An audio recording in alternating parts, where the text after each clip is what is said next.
So, you've decided, either by your own volition or from the help of a very persuasive friend, to give D&D a try, Dungeons and Dragons. You've talked with your DM, and they sent you this, sheet of paper. What do you do with this? Don't worry, we got you covered.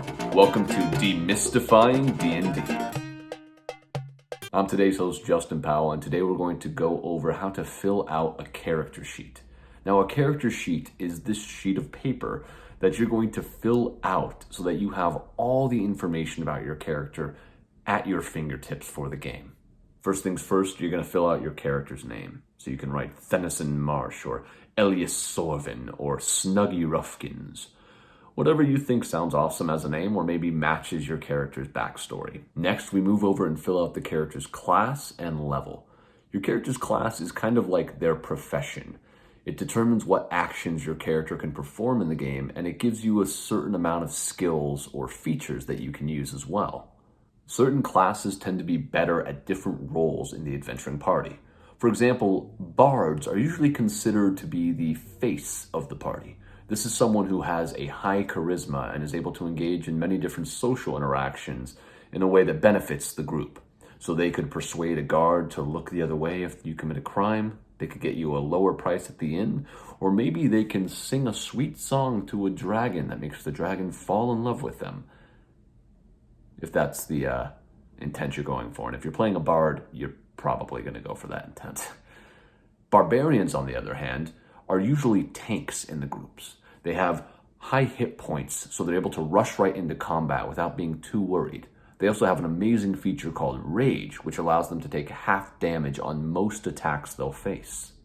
If you're unsure of what class you'd like to play, just talk with your DM. Do you think you'd be more interested in being a soldier who wields a blade with precision? Or maybe a thief who skulks in the shadows and only strikes at the opportune moment? Perhaps you want a character who has a brain like Einstein and uses it to cast magical spells. Speak with your DM and see what suggestions they might have for you. Next is the character's background, which gives you a little bit of insight into your character's personal history. A background adds additional skills or features that your character might have and can help set your character apart from other members of the party. It can also be used to help develop a personality for the character, but we'll get back to that a little bit later. In terms of character race, we, a character player, recommend you checking out the book Ancestry and Culture, an alternate to D&D Race by Eugene Marshall.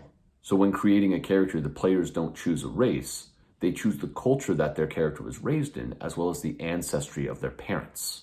Stat bonuses, things like high intelligence, constitution, or charisma, are derived from your culture.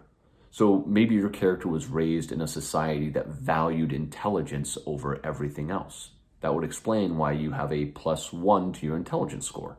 Meanwhile, inherited traits like height, speed, or lifespan, as well as fantastical ones such as fire breath or dark vision, are tied to your ancestry.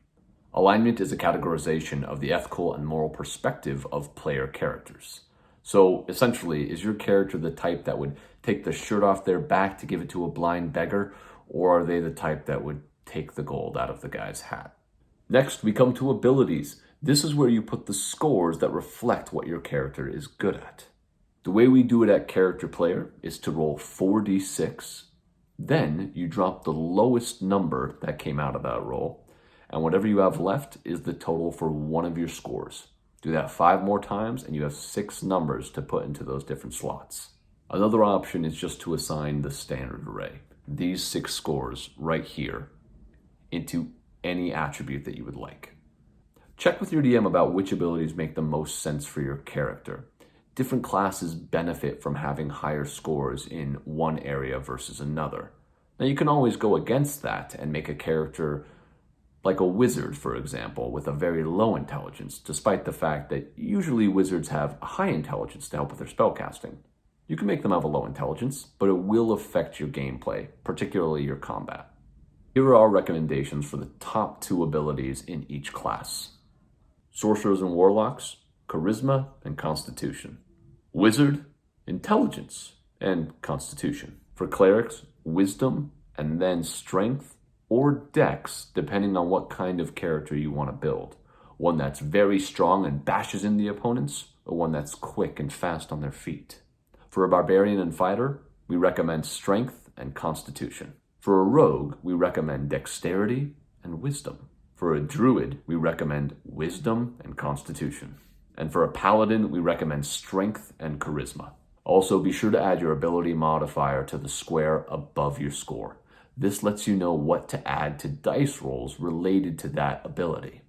If you have a score of 10, you get a +0.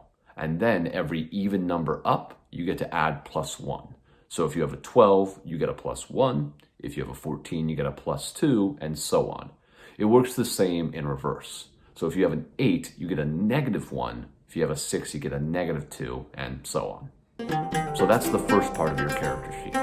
We'll be putting out another video going over the rest of it later. For now, let us know if you have any questions or comments about what we discussed today. And also, like and subscribe so you don't miss out on any more great D&D content. All right.